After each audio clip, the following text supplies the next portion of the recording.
In this session, we will get started using SAP Business One. After this session, you will be able to log on to and navigate in SAP Business One. You will also be able to set up a personalized cockpit tailored to a role and save it as a template. As a new team member at OEC Computers, you will be cross-training in a number of areas. You want to set up a SAP Business One cockpit that will make your job easier to do and quicker to get up to speed on new tasks. Your first steps will be to log into the system, learn how to navigate, and set up a cockpit that will support your needs. There are two types of users in SAP Business One: superusers and normal or end users. Superusers have access to everything, therefore, they typically view the full menu. End users are restricted to certain actions and menu items due to license type and authorizations. Therefore, end users typically see a subset of the options tailored to their role. We will look at some ways to tailor the cockpit and menu for users to make working in SAP Business One more efficient and enjoyable. In SAP Business One, a company is represented as a database. When you log into SAP Business One, you choose the company to log into. Why would a small business have more than one company? Perhaps the company has two legal entities within their business, a situation that requires maintaining separate databases. Besides specifying the company, you enter a user and a password to log in. The next time you log in, you will be directed to the same company database. If you wish to log into a different one, choose Change Company in the login window. After you have logged in, the username and company appear at the top center of the SAP Business One screen. Clicking it opens the Choose Company window directly for changing the user or switching the company. You can also access the Choose Company window from the administration menu. When you first log into SAP Business One, your cockpit will likely be empty and the main menu will be hidden. Along the top you will see a menu and toolbar. Instructions in the center of the screen tell you how to add widgets to the cockpit. We will talk about that later. Before we get to that, let's talk about basic navigation. To open the main menu, you can use the icon on the top left of the screen. This icon allows you to toggle between opening and closing the menu. You can hide the toolbar to increase your working area if needed. When the menu is open, you can drill into each menu item. The highest level of the menu lists SAP Business One modules. From there you can drill into sub-menus and down into the transactions themselves. Or you can use the menu search field to find menu items quickly. For example, you could type Item Master to quickly find the Item Master data transaction in the menu. As you type, the menu item is found. You can then click on the menu item to open it. Additionally, a menu bar displays at the top of the screen. The menu bar contains the Windows Standard Menu, File, Edit, Window, Help, as well as generic SAP Business One functions. A row of toolbars displays under the menu bar. Each toolbar is a collection of icon buttons that grant you easy access to commonly used functions. The functions represented by the buttons are also available in the menu bar. Active functions for the selected form appear in color, and inactive functions gray out. This graphic shows only two of the toolbars available to you. You can choose which toolbars will be displayed or hidden. To hide or show a toolbar, right-click in the toolbar row and check or uncheck the appropriate toolbar. You can choose whether to export Word and Excel files to a local folder, or to use the SAP Business One Office 365 integration feature. The Office 365 integration feature allows you to export documents, reports and queries to Microsoft OneDrive as Word or Excel files, and view them online. You can also design your own export templates. For more details, refer to the user guide, How to Work with SAP Business One Office 365 Integration. Online help can be accessed several ways. The Context Help icon is found on the right edge of the toolbar. This icon will give you context-sensitive help about the particular screen you are on. Another way to access context-sensitive help is to press the F1 key. By highlighting a field and pressing Shift plus F1, you can get field-level help. The System Messages log displays up to the last 50 system messages that appeared on the application window for the current user since the last login. The window displays errors, warnings, or information messages. This pane appears at the bottom part of SAP Business One application, but you can close it, move it, and resize it as required, like any other application window. A hyperlink to relevant help files may appear in the row. Click on it to read more detailed information about the message. When available, the system message will display an 8 or 9-digit unique identifier. You can use this ID as a search key in the online help. SAP Business One provides cockpits you can personalize to provide valuable information for a user's daily operations and decision-making. If you are running SAP Business One version for HANA, you have the option to use the Fiori cockpit with an HTML5 graphical user interface as well as the older style cockpit. With MS SQL, you do not have the option of running the Fiori interface. You also have the option with both platforms to turn off the cockpit. You can choose the desired cockpit style for a company database on the Cockpit tab in the General Settings transaction. An individual user cannot choose which type of cockpit to use, however, they do have the option to turn off their own cockpit. Their decision will not affect other users. This is done in the Cockpit window in the Tools menu. You can personalize your cockpit to better organize your work environment so that essential analytics and daily functions are organized in an immediate and visualized way. In this course, we focus on how to personalize the Fiori-style cockpit. You change the widgets in your cockpit at any time. You can move, add, or delete widgets. Choose the pencil-shaped icon and the cockpit grays out, allowing you to edit. You can drag unwanted widgets to the trash can or rearrange the widgets on the screen. The plus-shaped icon will appear once you have begun to edit the cockpit. Choose this icon to open the Widgets Gallery. The Widgets Gallery contains all your available widgets. Find the widget you want, then click on the plus symbol below the widget to add it to your cockpit. When you finish editing, choose the check mark.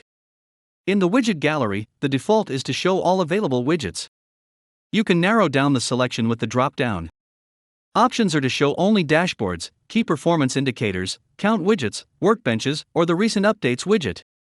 You also have the option to find a widget by name using the search field.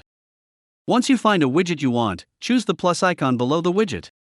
After you have chosen all the widgets you want, use the back arrow to return to your cockpit. Let's look at the types of widgets available to you in the Fiori-style cockpit. There are 5 styles of operational widgets and 2 styles of analytic widgets. The Workbench widget is designed to cover 80% of daily operations for a user's role. Users can click on icons depicting frequently used transactions for a business process. This widget can simplify onboarding new users. For additional transactions a user needs on a daily basis, you can use the Common Function widget, which allows you to add a list of transactions that can be opened with a click.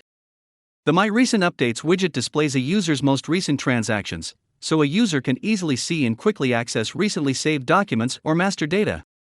The Messages and Alerts widget shows any messages or alerts directed to that user.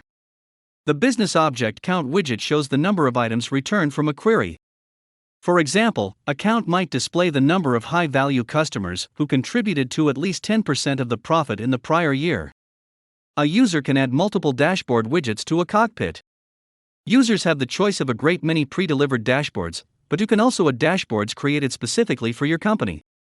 The KPI widget allows you to quickly spot whether or not you have achieved your target for a key performance indicator, such as sales targets or gross profit margin.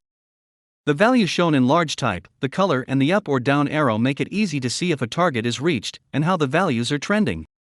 A user can have multiple KPIs in a cockpit. In the following, we will go through more details on some of these widget types. Then see how you might combine them in a cockpit.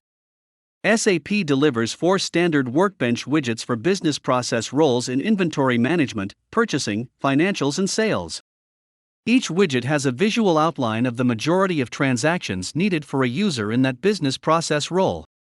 For example, the Financial Workbench focuses on the transactions a financial user needs: payment processing, journal entries, accessing accounts, internal and external reconciliation, the posting periods process, and financial reports. In addition to the business process transactions, each workbench also enables a user to take actions right away without having to switch among functions or modules.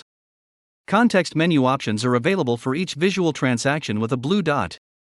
For example, from the sales quotation in the sales process workbench, you can view the open items list, open a list of draft documents, and view price reports or inventory status. The workbenches are also customizable to meet the needs of your business. In our new role on the team, we will begin by adding the sales process workbench. For some common transactions that we plan to use that are not covered by the sales workbench, we will add the Common Functions widget. The Common Functions widget allows you to open transactions with just one click. Once you add the widget, you can choose which transactions to add. Just click on a desired menu item and drag it into the widget. To remove transactions, just drag them off the widget. The wrench icon opens visual instructions on adding or removing transactions. For our business example, we will add the following transactions to the widget: item master data, purchase order, good receipt PO, and AP invoice. We will also add the My Recently Updated widget so that we can easily pull up objects that we are working with. This widget will display new and updated master data, marketing documents, chart of accounts, and many more types of information. As you perform your daily work, the Recent Updates widget captures your recent transactions. You can click on the document to open the transaction to view it and make changes if needed. A Business Object Count widget displays the number of results from a query. Predefined widgets exist to count sales orders not delivered, open AR invoices, purchase orders not received, open AP invoices, and open inventory transfer requests. Additionally, you can create your own count widgets. From the count widget, you can open the detailed results of the query to see more details.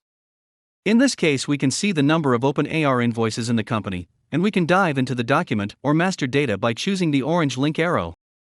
SAP provides a large number of pervasive dashboards with commonly needed business analytics. Authorized users can create their own pervasive dashboards in the Pervasive Analytics Designer. Additionally, crystal dashboards can be developed and made available to Cockpit users. Additional actions can be added to pervasive dashboards so that users can take immediate action based on analytic insights. These actions include the ability to open an advanced dashboard with related analytics, open a document or master data window, and start a related search of the database. Instructions on how to create pervasive dashboards and add actions can be found in the course topic on analytics. For our cockpit, we will add 2 pervasive dashboards: top 5 customers by sales amount and top 5 best-selling items. Several predefined KPI widgets are available for tracking performance objectives. There are 2 main benefits to using KPIs. KPIs allow you to easily and quickly check progress towards achieving your company's strategic goals and objectives. As with pervasive dashboards, authorized users can build new KPIs in the Pervasive Analytics Designer. Once you have designed a cockpit layout, you can save the cockpit for your own use. Authorized users can save the cockpit as a template for other users.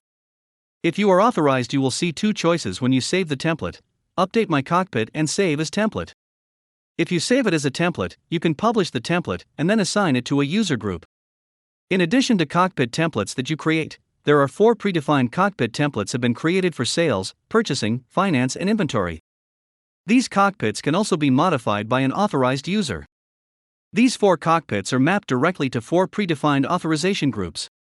Once a user is assigned to an authorization group, he has authorization for the widgets associated with the cockpit associated with that group. A user may have the ability to access and use other widgets based on authorizations in general authorizations that are given to that specific user. For example, the OEC Computers warehouse manager wants his team members to use the inventory cockpit. Therefore, he asks the IT manager to assign the inventory permission group to each user on his team. When the authorization group is assigned, each user can access the widgets associated with that cockpit. The inventory cockpit includes a Workbench widget with everyday inventory transactions, a count widget for each user's own open inventory transfer requests, and a list of recent updated transactions. By default, the authorization group for inventory gives full authorization for key performance indicators displaying overall, inbound and outbound inventory values, as well as inventory turnover for the year. It also gives access to dashboards that display top items in terms of inventory value and inventory turnover by time, items, and warehouse. In the User Groups window, the warehouse manager chooses the authorization group that contains the authorizations for the role. In this case, the inventory authorization group. He ensures the inventory cockpit template is assigned as the default. Then the warehouse manager assigns 2 members of his team, Cora and Vicky, to the inventory authorization group.